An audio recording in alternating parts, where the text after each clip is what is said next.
everybody, it's Anna. Time for a new tarot story this week. We start with the Tuesday card this week, and for that we have the High Priestess reversed. So the High Priestess is the number 2 card of the Major Arcana. Major Arcana is about big life lessons.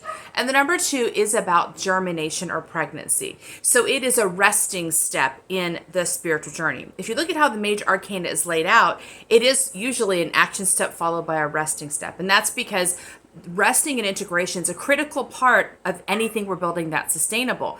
It's just that it's a quiet step and it's often overlooked by my Western world, which is so focused on action and obvious results. So when this card shows up, it tells us that the energy has gone underground. We are rooting in. Whatever we're developing is getting its legs. It's getting viable before it comes into the world. And that is an inner process. That's an underground process. So there aren't action steps right now. It's not like we're making plans or moving the world. We are very inwardly focused.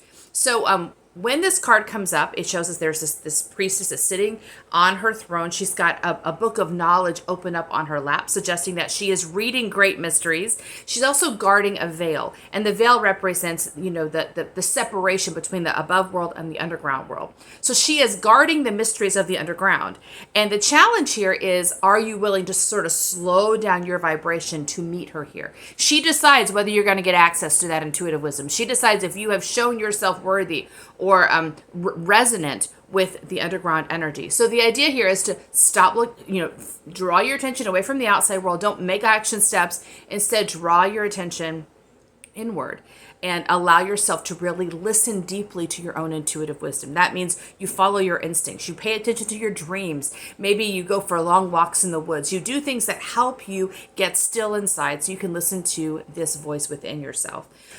So this came to us reversed. That suggests to me we might be having a hard time with this rooting in process.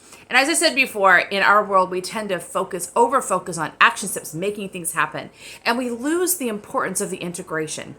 But if you skip this step, if you skip any of the integration steps in the Major Arcana, actually, you run the risk of kind of your whole structure collapsing. Whatever you're creating doesn't have roots. In this case, it literally doesn't have roots. There has to be a time of letting something get strong, get solid, before it's ready to come manifest into the physical world. And if you don't do this, then you're missing the foundation of the work.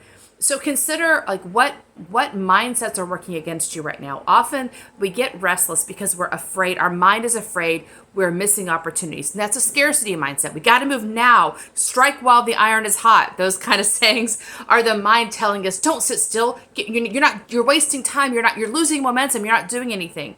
But that's a very shallow view of how energy works. So look at how your mind might be challenging this time of rest and integration, and see if you can help your mind release those ideas. You are not missing opportunities. You're actually building one right now.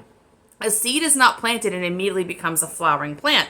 There has to be time for the seed to be in the ground, to germinate, to root in before it comes up. If it spontaneously came up, it would immediately fall over. So if you want to do something that lasts and that has fruitfulness and a value that's good for you and for others, this is an important beginning step, important early step in that work. So consider what you can do to nurture yourself, support yourself, and separate yourself out from the energies that would want you to move right away. That's it for today. See you tomorrow. Bye.